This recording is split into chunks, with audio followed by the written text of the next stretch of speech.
드릴 발달 14번째입니다. 그리고 이제 긴 여정이 다음 주에 마무리가 될 예정입니다. 사실 긴 여정이었죠. 이삭으로부터 시작해서 야곱, 요셉에 이르기까지 이 가족들의 긴 여정들을 우리가 정말 오랫동안 함께 해 왔습니다. 다음 주면 마무리되어지는 진짜 이 창세기의 마무리 부분입니다. 최근에 제가 본 영상들 중에 우리나라 1세대 그 스타 영어 강사셨어요. 문단열 씨라고 계십니다. 아시는 분들은 아실 거라고 생각합니다. 이 문단열 씨의 인터뷰 영상을 제가 봤습니다. 이분 한동안 좀 안 보이신다라고 했더니 이분이 그동안 좀 고생을 많이 하셨더라고요. 몸도 많이 힘드시고 뭐 일도 여러 가지 어려우셔서 고생을 많이 하셨더라고요. 이분이 기독교인이신 걸로 제가 알고 있는데 제가 알기로 이게 단열이 이제 다니엘을 한문으로 서 다니엘 이런 걸로 제가 알고 있거든요. 이분이 신앙의 주관을 가지고 또 그 생각의 주관이 확실하셔서 교육과 인생관에 대한 확고한 철학이 있으시더라고요. 그거를 막 이야기를 하시는 영상을 봤는데 그 이야기가 너무 인상 깊어서 제가 좀 적어 가지고 왔습니다. 자녀 교육에 대한 이야기예요. 한번 들어보세요. 자식은 내 몸 빌려서 낳은 남이다. 활시위를 떠난 화살이다. 나와는 다른 시대에 나온 약간의 내 유전자를 가지고 있을 뿐인 타인이다. 그러니까 이야기가 지금 자식 사랑하면 안 된다가 아니라 진짜 사랑하려면 어떤 마음을 가져야 되는지의 기본 자세를 이야기하는 거예요. 이걸 명심하지 않으면 부모란 존재는 평생 속 썩어 죽게 돼 있다 이런 얘기를 하면서 왜 썩냐라고 설명을 하냐면 이게 들어보세요. 계속 들어보세요. 자식이 속 썩이는 거 아니다. 말도 안 되는 기대를 가진 그 부모 잘못이다. 자식과 기본적인 거리가 있어야 한다. 그런 거리가 있으면 자식은 감사할 수밖에 없는 존재가 된다. 이 이야기가 제가 제 자식을 생각해 보면 이게 너무 속상한 이야기인 거예요. 저는 제 옆에 끼고 있고 싶고 사랑하고 싶고 계속 함께하고 싶은 게 솔직히 모든 부모님들의 마음이고 내리사랑의 마음이니까. 그럼에도 불구하고 이 말을 인정하지 않을 수가 없었어요. 왜냐하면 뭐 아시다시피 제가 계속 말씀드린 저는 주일학교사를 오래 했고 너무 많은 아이들을 만났고 그 너무 많은 부모님들과 힘든 가정을 만나서 만나본 그 결과 이게 맞아요. 이게 맞아요. 나이가 들었는데도 부모님과 거리가 벌어지지 않고 너무 딱 붙어 있으면 힘들어지더라고요. 오히려 붙어 있는 것 때문에 부모 자식 사이가 더 멀어지고 마는 경우를 저는 너무 많이 봐왔던 겁니다. 제가 이 영상을 어떻게 찾아보게 됐냐 하면 이 야곱과 요셉 이 아들과 아버지 사이의 관계에 대해서 자료를 찾아보다가 이게 우연히 툭 튀어나온 연관 검색으로 튀어나온 자료였어요. 예, 제가 이번 주에 이 야곱과 요셉의 관계에 대해서 묵상을 좀 많이 했거든요. 인생 마무리를 하던 야곱이었습니다. 근데 애굽으로 왔습니다. 요셉을 만났어요. 죽은 줄 알았던 사랑하는 아들을 만났습니다. 이게 얼마나 행복했겠습니까? 얼마나 기뻤겠습니까? 게다가 이 아들이 보게 된 것만으로도 기쁜데 이 아들이 너무 잘 커 있는 거예요. 10대 시절에 봤는데 이미 장성해 있는 이 아들이 너무 멋지고 대견하게 커 있는 겁니다. 한때는 내 품 안의 자식이었죠. 너무 사랑하고 내가 가진 것 중에 가장 좋은 거 주고 싶고 그래서 다른 아들 눈치까지 봐가면서 색동어까지 입혀가면서 핍박받으면서 편애했던 아들이에요. 그런데 그 모습, 그렇게 사랑을 받으면서 컸다면 이 요셉 어떻게 컸을까요? 상상을 해봤어요. 아버지에게 사랑받아서 약간은 자기밖에 모르면서 자존감 높은 목동이 되어 있었겠죠. 그렇죠? 그런데 야곱 입장에서 내 아들을 사랑을 못 해준 거예요. 내가 길러주지를 못한 거예요. 그런데 그걸 못 해주고 큰 모습을 봤더니 세계 권력 2인자가 되어 있어요. 올라갈 수 있는 가장 높은 자리까지 올라갔어요. 내가 해줄 수 있는 것보다 훨씬 내 자식이 더 잘 되어져 있는 거예요. 이미 인생에서 인생의 비밀을 어느 정도 알고 하나님과 깊은 교감을 누리게 된 야곱은 무엇을 느낄 수 있었을까요? 하나님께서 내 아들 길러주셨군요. 내가 내 아들 키우지 못해 상한 마음이 있었는데 나보다 더 완전하신 주님께서 내 아들 책임져 주셨군요. 얼마나 감사했겠습니까? 내가 키우지 않기를 얼마나 잘한 일이에요. 결과만 두고 보면 과정은 어려웠지만. 근데 이게 요셉만의 이야기가 아니에요. 사무엘을 기억해 보세요. 사무엘도 젖될 때부터 어머니를 떠나서 말도 안 되는 그 엘리 제사장 밑에서 컸단 말입니다. 그래서 그 나라의 희망으로 우뚝 섰단 말입니다. 이런 걸 생각해 보면 참 우리는 어떻게 가정을 꾸려나가고 자식을 키워야 하나 많은 생각을 하게 됩니다. 자, 오늘 본문은 야곱이 그 험난한 세월을 살아왔던 야곱이 진짜로 인생을 마무리하는 시점의 이야기입니다. 하나님만이 유일한 자기가 의지할 수 있는 대상이라는 것을 수많은 시행착오를 통해 깨달아 버린 야곱. 하나님이 책임져 주시는 인생만이 진짜 아름다운 인생이라는 것을 깨달아 버린, 처절하게 깨달은 그가 인생을 마무리하면서 마지막으로 남은 임무가 있다면 자기의 자녀를 축복하는 일이었습니다. 오늘 본문과 이제 이어지는 창세기 48장, 49장 두 장에 이어서 야곱이 자기의 아들들을 하나하나 짚어가며 축복하는 모습을 보실 수 있게 됩니다. 그리고 이제 오늘 특별히 본문이 집중하는 48장에 보면 특별히 그가 사랑했던 요셉, 그리고 요셉의 아들 므낫세와 에브라임을 축복하는 이야기를 보시게 됩니다. 자, 야곱이 병이 들었습니다. 1절 말씀을 제가 한번 읽어드릴게요. 이 일 후에 어떤 사람이 요셉에게 말하기를 내 아버지가 병들었다 하므로 그가 곧 두 아들 므낫세와 에브라임과 함께 이르니. 자, 왜 이 아버지가 병든 것을 남에게 듣고 알아야 되느냐? 어쩔 수 없는 상황이었습니다. 야곱은 지금 왕궁에서 일하는 신하죠. 고위 관리입니다. 이 애굽의 수도에서 왕궁 근처에서 살아야만 하는 사람이었습니다. 그리고 야곱과 그 아들들은 이 왕궁에서 멀리 떨어진 외딴 지역 고센 땅에서 살고 있는 중입니다. 교통이 그렇게 좋지 않은 고대 상황에서 아버지를 보러 자주 왔다 갔다 한다는 것이 불가능한 상황이었을 겁니다. 어쩌다 한번 볼까 말까 했겠죠. 그러다가 아버지를 돌봐주는, 그게 뭐 요셉이 이렇게 좀 고용한 신하였는지는 모르겠지만 그 사람이 요셉에게 아버지가 병이 드셨습니다. 진짜 돌아가실 때가 된 것 같아요. 한번 뵈러 가셔야 될 것 같습니다. 이 이야기를 듣고 자기 아들들을 데리고 임종을 준비하는 아버지에게 찾아가게 된 겁니다. 야곱은 병상에서 생활을 했던 것 같습니다. 누워서 생활을 했어요. 내 아들이 왔다라고 하니까 정말 힘들게 몸을 일으켜 앉습니다.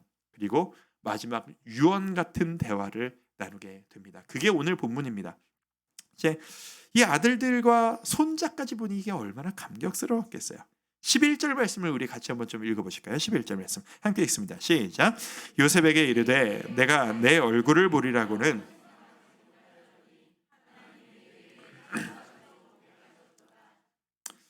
이 말씀을 읽으면 이게 마음에 이렇게 약간 울컥한 마음이 솔직히 좀 많이 들 때가 있어요. 우리 성도님들도 그런 분들이 있으실 겁니다.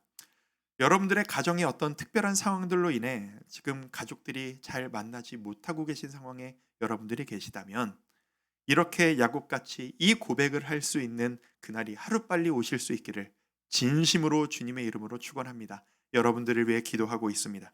그리고 야곱은 아들과 손자를 위해 한없는 축복을 합니다. 이 모습을 보다 보니까 사실 이 본문은 신학적으로 엄청나게 중요한 본문입니다. 하나님이 아브라함에게 허락하셨던 그 약속이 이제 곧 왕성하게 퍼져나가는 모습이 이 뒤에 이어지거든요. 그것을 준비하는 마지막 단계로서 신학적으로는 이 말씀이 참 중요한 단계입니다. 근데 이 말씀을 보다 보니까 우리가 얻을 수 있는 교훈이 무엇일까? 몇 가지 교훈을 얻게 됩니다. 그 말씀을 여러분과 나누고자 원합니다. 첫 번째 말씀, 오늘 본문의 교훈, 정체성을 확실히 기억하자라는 겁니다. 자, 같이 한번 읽어보실까요? 시작. 정체성을 확실히 기억하자. 어떤 의미에선 지난주에 우리는 나그네다 이 이야기와 연결되는 이야기가 되겠습니다. 요셉의 아들들 이야기를 한번 해보고 싶습니다. 요셉의 두 아들, 첫째 아들이 이름이 므낫세입니다. 둘째 아들의 이름이 에브라임이에요. 애굽에서 태어나서 애굽에서 살고 있지만 히브리식 이름을 가지고 있는 아들들이죠. 그러니까 지금으로 치면 이 므낫세와 에브라임은 이민 2세대입니다. 아버지가 이민을 와서 그 땅에서 태어난 이민 2세대죠.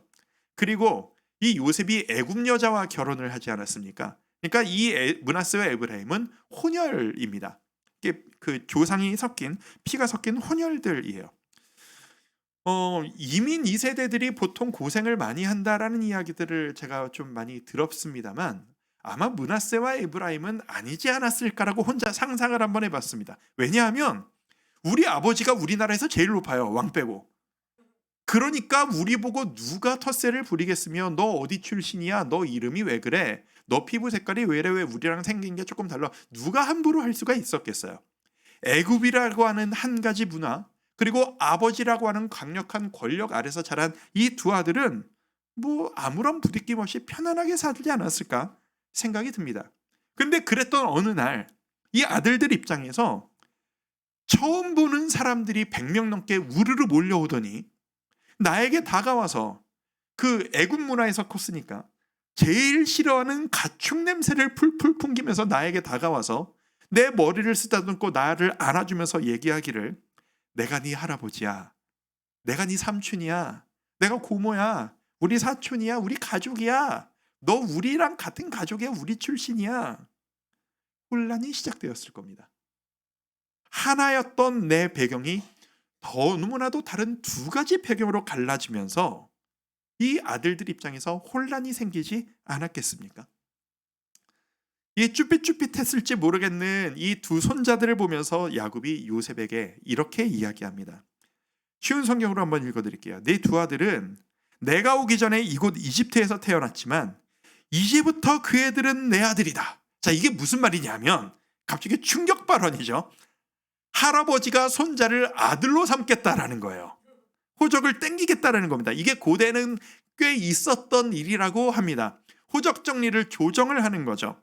손자를 자기 아들 레벨로 끌어올려서 내 것을 물려주는 권한을 주는 거예요. 야곱이, 그리고 이것은 정체성의 문제이기도 했습니다. 야곱이 손자들에게 선포하는 거예요. "얘들아, 므낫세야, 에브라임아, 너희는 여기 사람 아니야. 우리는 돌아갈 때가 있어. 너희는 애굽 총리인 니네 아버지, 겉으로는 애굽 사람 다 된 니네 아버지의 아들이 아니고 이제부터는 가나안으로 돌아갈 목동, 하나님의 축복받은 자녀, 나 야곱의 아들이야. 알겠니?" 정체성을 새롭게 부여해 주는 겁니다. 그래서 이 결과, 이 이스라엘의 자손들이 어떻게 되죠? 이 야곱의 또 다른 이름 이스라엘. 이스라엘의 12지파가 갈라지죠. 이스라엘의 12지파가 뭐로 시작되죠? 이스라엘의 12아들로 시작되어집니다. 여러분, 어떤 지파가 있는지 대충 이름은 아실 거예요. 르우벤이라는 아들이 있었죠? 르우벤 지파. 유다라는 아들이 있었죠? 유다 지파. 근데 요셉 지파 들어보셨어요? 요셉 지파가 없어요. 왜 없을까요? 야곱의 이 고백 때문입니다.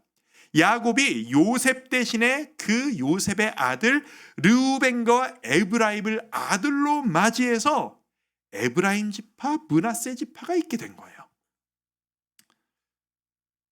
우리가 세상을 살아가면서, 우리가 지난주에 말씀드린 것처럼 우리는 나그네로 살아갑니다. 나그네로서, 그리스도인으로서 이 세상을 살아가면서 갖게 되는 묘한 정체성의 혼란이 있습니다. 머리로는 알아요. 이 세상이 영원히 지속될 게 아니라는 걸. 아무리 가지려고 애써도, 아무리 연연해도 다 놓고 갈 거라는 걸 알아요. 그런데 일주일 내내 끊임없이 세상의 것을 누리고 세상의 것들을 접하면서 그 영향력을 받으면서 끊임없이 헷갈리고 흔들리는 게, 유혹받는 게 우리들이에요. 이 두 문화 사이에서 혼란을 겪는 거죠. 하나 있을 때는, 내 배경이 하나였을 때는 쉬워요. 여러분, 내가 우리 가정에서 처음으로 내가 믿음을 갖고 신앙을 고백한, 내가 우리 가정에서 믿음의 1세대이다 하시는 분들은 이게 무슨 말씀인지 아실 거예요. 믿기 전에 차라리 살기가 편했을 거예요. 그렇지 않으세요? 그냥 세상 사람들 살기만 하면 되니까, 그렇게 똑같이 살면 되니까, 성공하면 되니까, 노력하면 되니까. 근데 예수 믿고 나서 너무 복잡해졌어요. 내가 이분을 믿기로 결단했는데 이 예수님이, 하나님이 하시는 말씀이 세상과 다르니까 이 길로 가야 되나 저 길로 가야 되나. 우리 애들도 마찬가지예요. 우리 아이들 유치원 정도까지는 그래요. 우리 아이들이 유치원 때까지는 쉬워요. 왜? 배경이 믿는 우리 엄마 아빠밖에 없어요. 그러니까 그 안에서 편안하게 살면 돼요.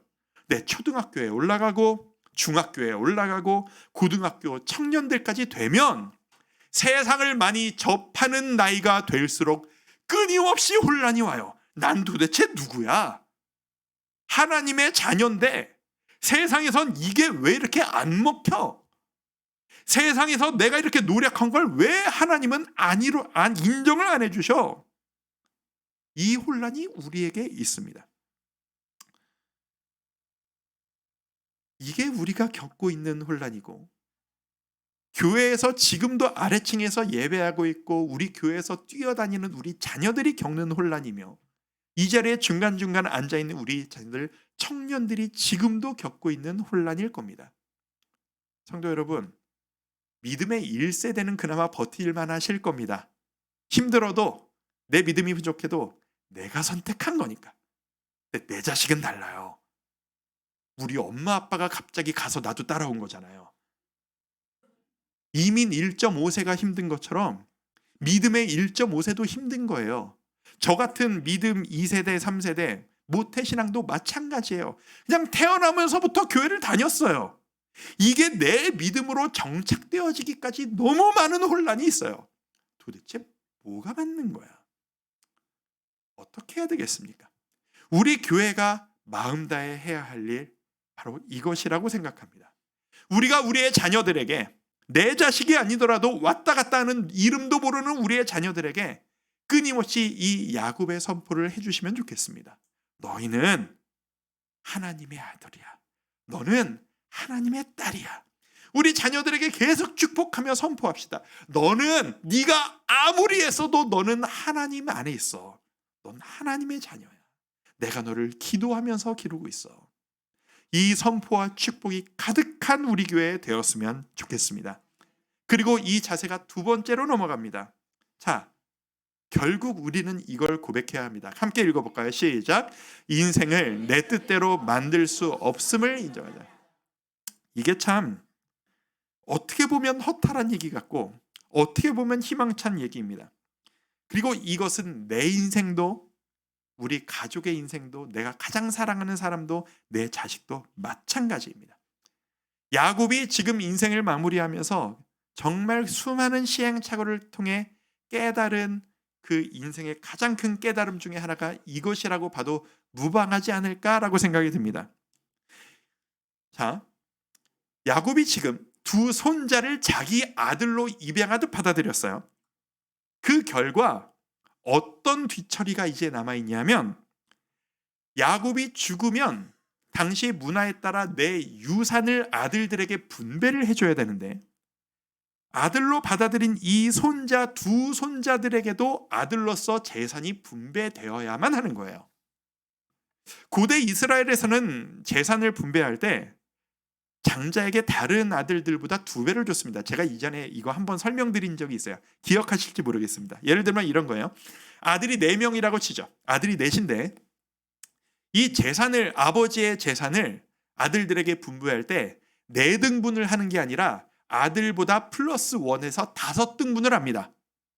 그래서 첫째 아들에게 2개를 줍니다. 그리고 나머지 아들들에게 하나씩을 줍니다. 그래서 첫째 아들은 갑절의 은혜를 주옵소서, 이런 말 들어보셨죠? 그게 장자의 축복을 얘기하는 거거든요. 다른 아들들보다 2배를 받는 게 장자입니다. 이렇게 유산 분배를 하는 거거든요. 근데 지금 돌아가는 일을 보세요. 요셉에게 돌아가야 할 유산이 있는데 2 아들을 받아들였잖아요. 그래서 그 유산을 에브라임에게 한 몫, 므낫세에게 한 몫을 주게 되면서 결과적으로 요셉에게 2몫이 돌아가는 겁니다. 이게 무슨 의미인지 아시겠어요? 야곱의 의도를 아시겠어요? 지금 야곱은 자기가 가장 사랑하는 이 아들 요셉에게 장자의 축복을 물려주고 싶은 거예요. 이렇게 해서 너무나도 사랑했던 이 요셉에게 장자의 축복을 주고 싶은 거예요. 하지만 그럼에도 불구하고 말입니다. 재산 분배적으로 사람들이 애쓸 수 있는 계산적으로는 요셉이 그 장자권의 축복을 누렸습니다만, 성경에 기록되어져 있는 하나님이 인정하시는 이후의 과정을 우리가 보게 되면 진짜 장자권은 누구에게 갈까요? 유다에게 가요. 유다의 후손에서 예수님이 태어나세요. 유다는 넷째 아들입니다. 이 가정에 제가 언급하지 않은 수많은 복잡한 일들이 사실 많이 있었어요. 첫째 아들 루벤이 있었죠. 그리고 둘째 아들, 셋째 아들 뭐 줄줄이 있었는데 이 세 아들들이 차례대로 사고를 쳐요. 그래서 장자권을 얻을 수 있는 자격을 박탈당해요. 그래서 그 다음 순위 넷째 아들 이 유다인 겁니다. 사람들끼리 내가 좋아하는 대로, 내가 계산하는 대로 온갖 수를 다 썼습니다. 라헬을 사랑했는데 그 장인어른이 술을 써서, 속임수를 써서 라헬이 둘째 부인이 되고, 그걸 보면서 속상하다, 나는 저 레아를 내 첫째 부인으로 인정 못한다, 내가 인정하는 진짜 부인은 라헬뿐이다, 뭐 이렇게 하고, 그래서 레아가 낳은 아들들은 상처뿐으로 가득하고 무슨 서자 취급을 받으면서 상처 가득하게 크고, 그렇게 크고 상처와 어려움으로 가득하고 계산한다 할지라도 모두 다 결국 사람들의 계산이었을 뿐이에요. 누가 뭐래도 하나님이 인정하셨던 진짜 첫째 부인은 순리에 따라 레아였어요. 그리고 이 하나님이 인정하신 이 가문의 진짜 장자는 그 레아가 낳은 순번에 따른 장자 유다였어요. 하나님은 우리의 계산을 뛰어넘는 분이십니다. 또 하나의 에피소드가 바로 이어집니다. 이게 무슨 일이 있었냐면, 마지막으로 이 야곱이 손자들을 안수하고 축복해 주려고 하는데, 이 병들고 나이 들어서 눈이 잘 안 보여요. 그러면서 이게 네가 누구냐 이렇게 더듬거리면서 손자들을 축복해 줍니다. 이게 참 아이러니한 인생이죠. 한때 자기가 눈이 안 보이는 아버지를 속여먹고 축복받으려고 거짓말했던 야곱이에요. 근데 이제는 자기가 나이가 들어서 자기가 그 위치에 서게 된 거예요. 히브리 사람들은 무조건 오른쪽이 좋은 겁니다. 오른쪽, 그 다음이 왼쪽이에요. 제일 좋은 건 오른쪽. 축복도 오른쪽으로만 합니다.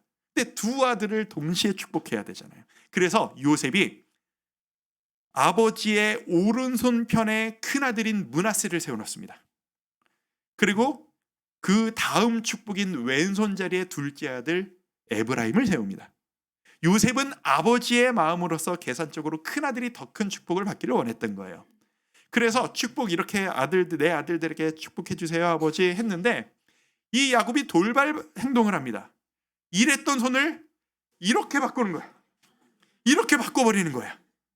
그래서 오른손으로 둘째 에브라임을 축복하고 왼손으로 첫째 므낫세를 축복해버리는 겁니다. 요셉이 이걸 보고 마음이 불편합니다. 이게 어지간히 확실한 성격인가 봐요. 아닌 건 아니라고 말을 해야 되는 성격인가 보죠. 17절에 보면 요셉이 이렇게 말합니다. 요셉이 그 아버지가 오른손을 에브라임의 머리에 얹은 것을 보고 기뻐하지 아니하여 아버지의 손을 들어 에브라임의 머리에서 므낫세의 머리를 옮기고자 해요. 그러니까 아버지 그거 아니에요. 이렇게 막 바꾸려고 하는 거죠. 그랬더니 야곱이 뭐라고 대답하냐. 19절을 우리 같이 한번 읽어볼까요? 시작. 그가 아버지가 허락하여 아니하여 이르되, 뭐라고요? 나도 안다 아들아. 내가 알아. 모르고 실수로 하는 게 아니야. 네가 거꾸로 났을까 봐 일부러 바꾼 게 아니야. 내가 둘째라서 둘째가 더 이쁜 게 아니야. 알고 하는 거야. 야곱이 왜 굳이 이 손을 바꿔서 축복했을까? 그 정확한 이유를 성경은 대놓고 말씀하시지 않습니다. 다만 확실한 건 이거예요. 신약에서 히브리서 11장에 믿음의 조상들, 믿음의 모범들을 쭉 언급을 하면서 이 장면을 성경이 언급합니다. 그러면서 이 과정을 하나님의 이끄심에 따라 축복한 과정으로 묘사합니다. 그러니까 이건 야곱이 자기의 계산으로 한 게 아니고 하나님의 이끄심을 받아 하나님의 섭리로 한 일이라는 것은 우리가 받아들여야 되는 사실이에요. 요셉 입장에서는 첫째에게 큰 복을 주고 싶었지만 하나님의 생각은 그것과 달랐던 겁니다. 자, 두 가지 사건이 반복되어지죠. 야곱은 내가 살아가는 요셉에게 장자권을 주고 싶었는데 하나님은 유다에게 주셨어요. 요셉은 첫째 므낫세에게 큰 축복을 받게 하고 싶었는데 하나님은 둘째 에브라임에게 축복을 주셨어요. 이게 성경이 첫째보다 둘째가 더 귀하다 얘기하는 게 아니에요. 이 이야기는 우리에게 교훈을 줍니다. 무엇을요? 니네 인생 니네 계획대로 안 돼. 네가 원하는 대로 내가 반드시 따라주는 게 아니야. 나에게 계획이 있어. 이 말씀입니다. 우리 인생 내 뜻대로 안 됩니다. 경험적으로 아시지 않습니까? 내 자식 인생도 더더욱 안 됩니다. 내 사랑하는 남편 내 뜻대로 안 됩니다. 부모님은 더더욱 그렇습니다.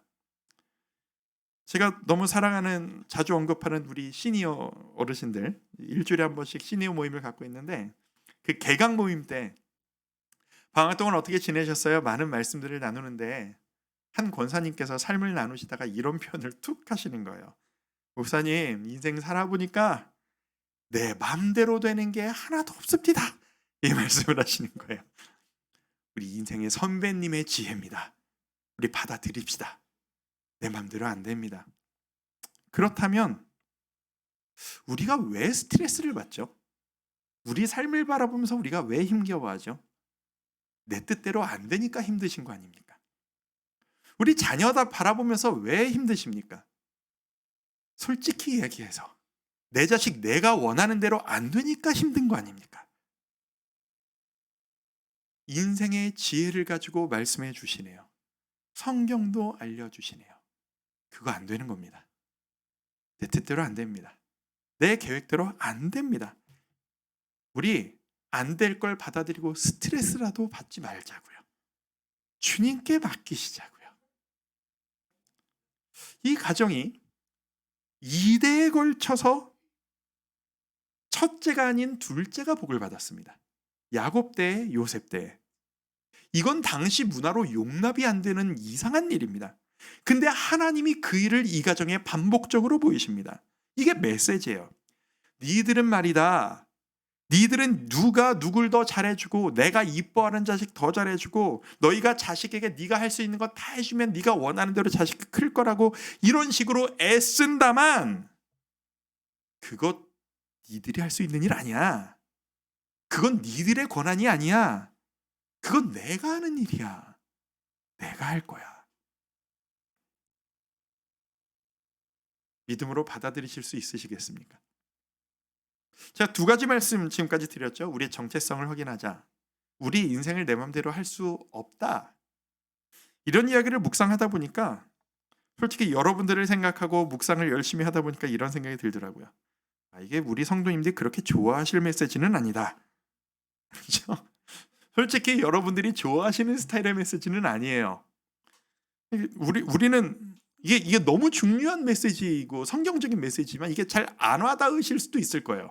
왜? 나는 지금도 싸우고 있으니까. 우린 뭘 좋아해요? 막 나를 격려해주고 축복하는 대로 이루어질 것이다. 우리의 축복에 권세가 있다. 자녀를 축복합시다. 우리 도전해 봅시다. 믿음으로 도전하면 이루어질 겁니다. 막 전투력을 불러일으키는 그런 말씀을 우리는 좋아하지 않습니까? 그런데 이 말씀이 그런 말씀이 아무리 봐도 아닌 거예요.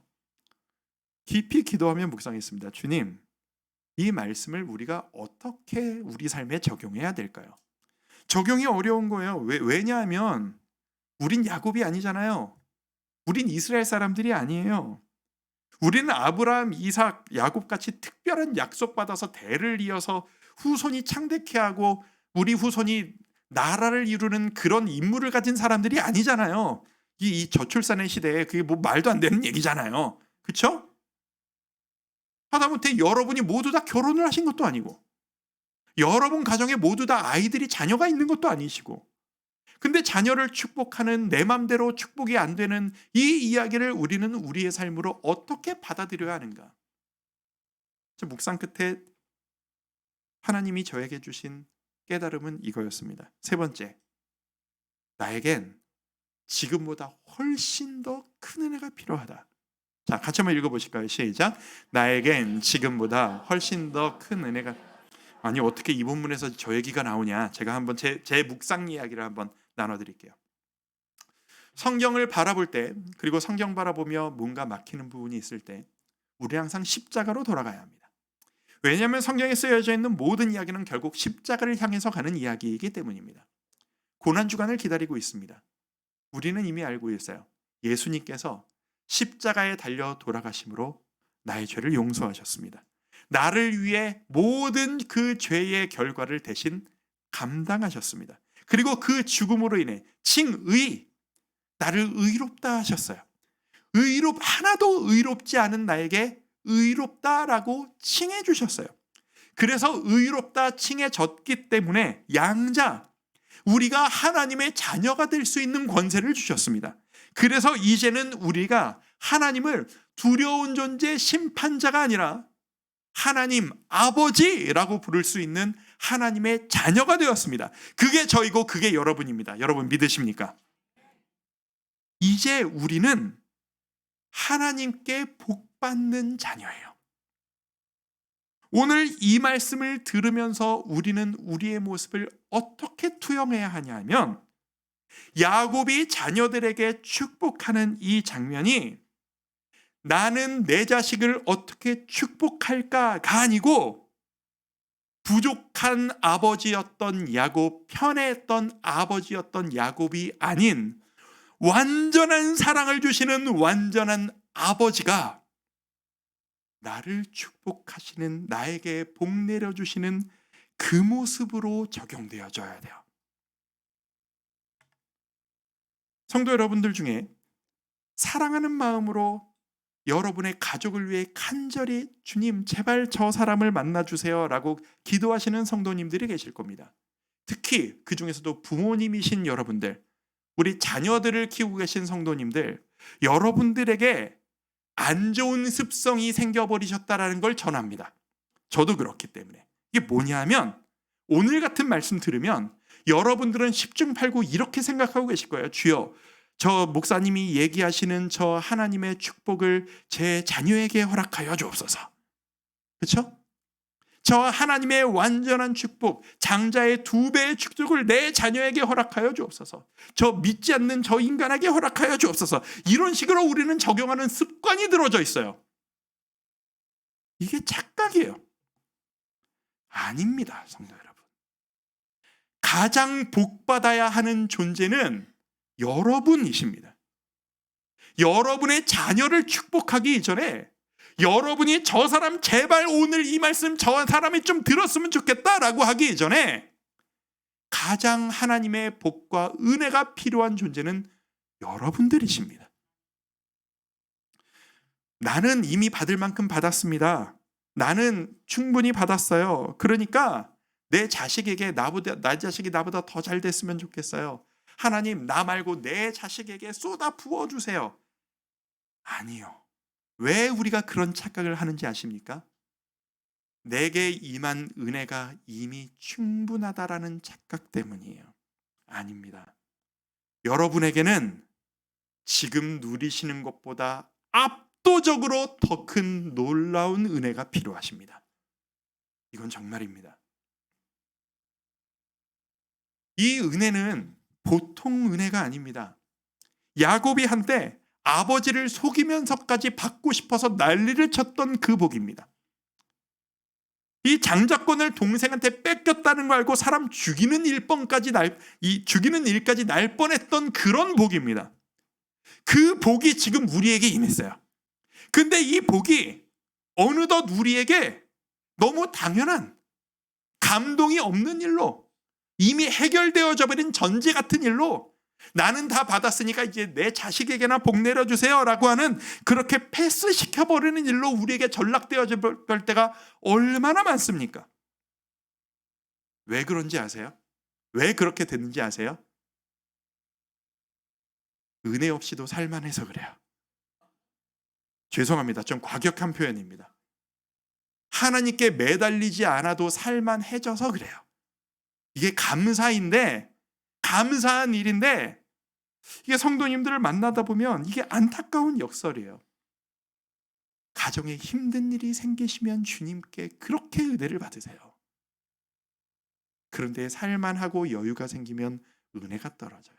이게 하나님께서 우리가 힘들어야 은혜를 주시고 그래서 우리가 힘들게만 살아야 한다는 게 아니에요. 하나님은 갈망하는 만큼 은혜를 주시거든요. 내가 하나님께 매달리지 않으면 안 될 만큼 힘들 때야 주님께 그렇게 매달리고 간구를 하니까 그때 은혜를 더 많이 받는 것뿐이에요. 그런 의미에서 여러분께 여쭙습니다. 여러분 은혜를 누리고 계십니까? 여러분 지금 얼마나 은혜를 누리고 계십니까? 그리고 지금 또 한 번의 은혜를 얼마나 갈망하고 계십니까? 요즘 입버릇처럼 기도하곤 합니다. 이게 진심으로 제가 기도할 때마다 구합니다. 주님, 저에게 이게 가장 구해야 되는 건 저예요. 저에게 지금까지보다 더 큰 압도적인 은혜가 필요합니다. 저 진심으로 기도합니다. 그리고 우리 교회에 지금까지 누렸던 것보다 더 큰 은혜가 필요합니다. 진심으로 기도합니다. 내일부터 우리 특세를 시작합니다. 특세의 목적이 뭐겠습니까? 은혜를 누리는 겁니다. 은혜를 누린다는 것은 내가 원하는 것을 얻어내겠다라는 게 아닙니다. 하나님께 매달리지 않으면 내가 살 수 없다라는 선포의 결과입니다. 이번 특세의 주제가 뭐죠? 부르짖으라. 주께 부르짖으라. 너는 내게 부르짖으라. 내가 네게 응답하겠고 네가 알지 못하는 크고 비밀한 일을 보이리라. 말씀을 보세요. 내가 알고 구하는 게 아니에요. 내가 부르짖으면 네가 알지 못하는 엄청난 일을 보여줄게. 이게 부르짖으라고 하시는 목적이에요. 이건 하나님의 명령입니다. 그 명령에 화답하는 우리가 되었으면 좋겠습니다. 예수님의 십자가를 묵상하는 일주일, 이 일주일 동안 우리가 구해야 할 것이 있다면 오직 은혜일 겁니다. 내 자식보다, 내 남편보다, 우리 부모님보다 가장 은혜가 필요한 건 나입니다. 나에게 은혜가 필요합니다. 이 특세가 누구에게 복 주옵소서, 저 사람 제가 기도하는 대로 될 수 있도록 이끌어 주시옵소서라고 하기 전에 주님, 제가 주의 은혜 없으면 아무것도 할 수가 없는 연약한 존재임을 인정합니다. 주여, 저에게 은혜 주옵소서. 부르짖는 우리가 되었으면 좋겠습니다. 내 삶을 위해서, 내 가정을 위해서, 우리 교회를 위해서, 이 지역을 위해서, 우리 나라를 위해서 우리가 함께 부르짖어 간구할 때 우리의 부르짖음을 통해 우리의 그 부르짖는 내용보다 더 큰 놀라운 은혜를 가득하게 부어주실 것이라고 믿습니다. 진심으로 사모가 됩니다. 제일 사모하는 게 지금 아마 저일 거예요. 기도해 주십시오. 이제 일주일 동안 매일 어떻게 또 설교를 하나 걱정입니다만 하나님께서 힘 주시리라 믿습니다. 우리 모두 함께 하나님께 갈망하며 주여 은혜를 주옵소서, 나에게 은혜 주옵소서라고 주님께 매달리며 나아갈 때 우리 모두에게 놀라운 변화가 있기를 주님의 이름으로 축복합니다. 우리 오늘 이 찬양하며 하나님 앞에 기도하며 나아가죠. 은혜 아니면 살아갈 수가 없네. 호흡마저도 다 주의 것이니 크신 계획 다 볼 수도 없고 내가 아무리 계획해도 그대로 안 되는 거죠. 작은 고난에 지쳐도 은혜 아니면 살아갈 수가 없네. 우리 한번 이 찬양 고백하면서 주님께 은혜를 구하며 나아가도록 하겠습니다. 마음 모아 함께 고백합니다. 은혜 아니면 살아갈 수가 없네. 은혜 아니면 살아갈 수가 없네. 호흡마저도 다 주의 것이니 세상 평안과 위로 내게 없어도 예수, 오직 예수뿐이네. 오직 예수뿐이네. 한 번 더 고백합니다. 은혜 아니면 살아갈 수가 없네. 은혜 아니면 살아갈 수가 없네. 호흡마저도 다 주의 것이니 세상 평안과 위로 내게 없어도 예수, 오직 예수뿐이네. 오직 예수뿐이네. 고백합니다. 크신 계획 다 볼 수도 없고 작은 고난에 지쳐